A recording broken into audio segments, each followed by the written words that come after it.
Okay, so we are packing up. Just going through for a final walkthrough before I close all the slides. Everything looks good here. We had a real fun trip. This is a shakedown trip, so this trip was intended for us to see what type of issues we might have. I always leave that laying on the ground because what you don't want to do is have it up there. It falls down and damages your tub. Coming through here, got some charging cables. This is the CPAP stand. It doesn't hit anything, so I usually like to keep it right about there. Got everything stocked up for our next trip. Make sure the laundry center is closed and locked. No clothes. Going around. Oh.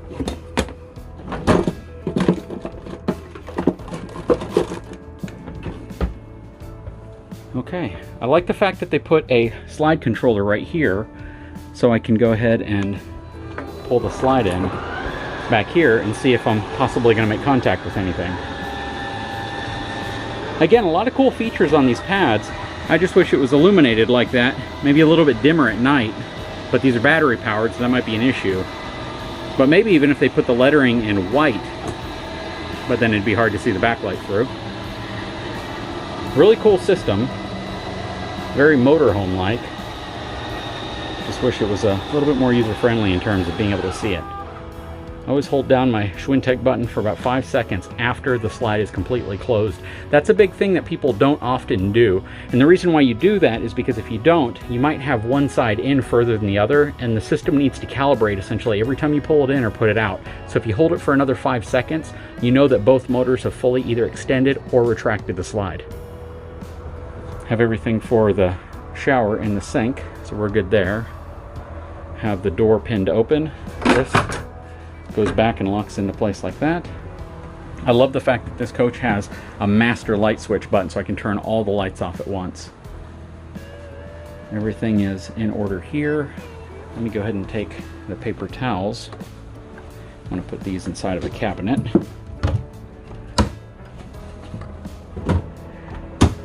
Tell me if you guys go through this where you have to find a place to put things. There we go.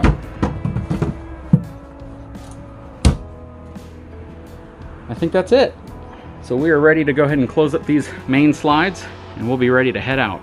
So I went ahead and moved the paper towel holder from there to under there because what I don't want to have happen is while we're driving en route, that gets jostled, knocks the cabinet open, and it pins it behind this slide whenever I want to open the slide. Just things you want to keep your eye on whenever you're packing up your RV. You don't want anything to come in contact or potentially interfere with the slide. And I see a problem right here. So that wasn't fully closed because we have some silverware here. So I need to turn that right there. If this cabinet door opened like this, behind this slide right here, and I go to push this slide out, I may not even see it. And it will catch that and it can damage the cabinet or even the slide. Don't want to do that. So I always check for anything that could contact or interfere with the slide when it's going in and out. I like to go ahead and close my blinds because this isn't something I'll have easy access to whenever we're back in storage. I'm going to go ahead and retract my main galley slide. It comes in super fast. This hydraulic system is very fast. Like I said, it almost seems a little too fast, to be honest. I appreciate it in terms of getting out of here quickly. Whoops, before I do that, another thing I want to move is the coffee pot. So I take the coffee pot and I set it right here on the floor, like that. Make sure all my chairs are up. Again, just thinking of things that could fall over while we're driving around.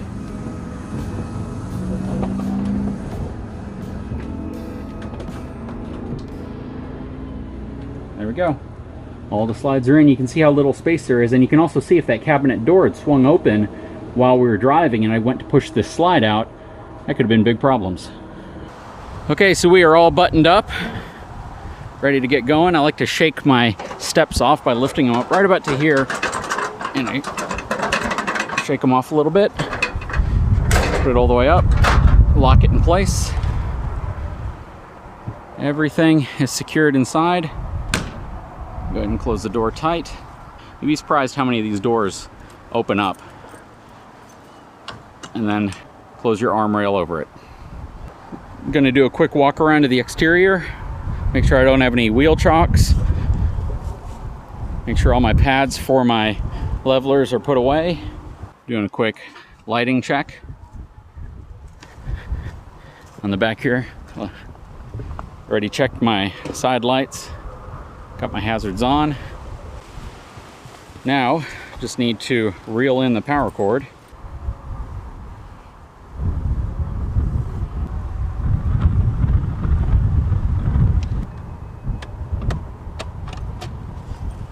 All right.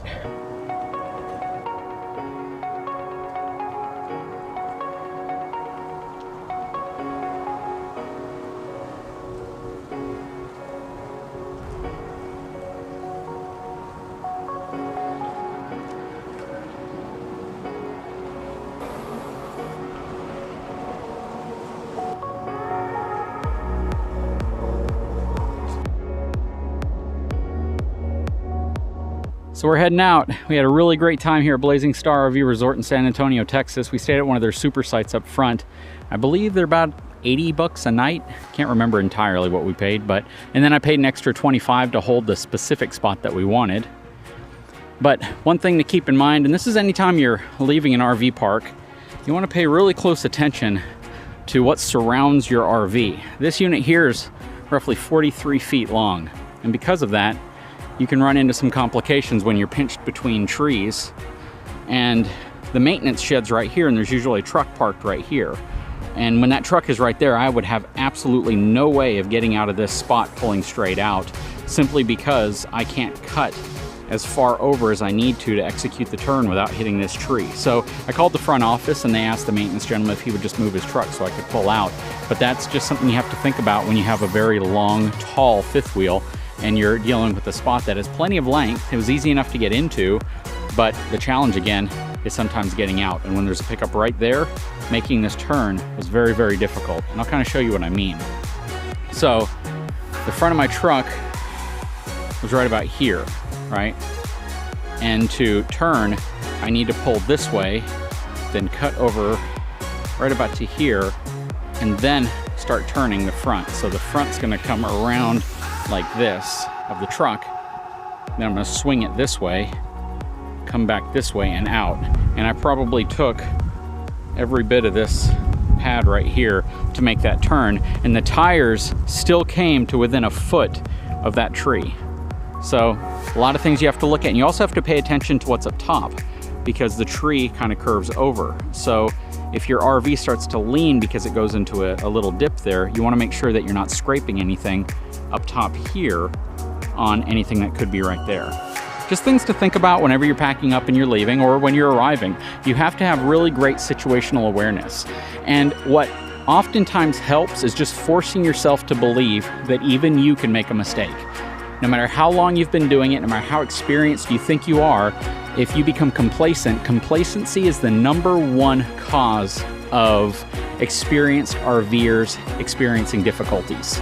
That's really what it is. It's becoming too comfortable with what you think you know, what you think you've done 1,000 times, that you miss doing things that are very simple to remember when you're new and you're nervous and you're trying to remember everything that you need to do and you're triple checking everything. But understanding all those things when you're older and you've been doing it for a while can be challenging because you just oftentimes think you've been doing it for so long, nobody can tell you what to do, you're never gonna make a mistake until you tear an awning off or you scrape your roof or you rip an AC unit off. Just things to think about.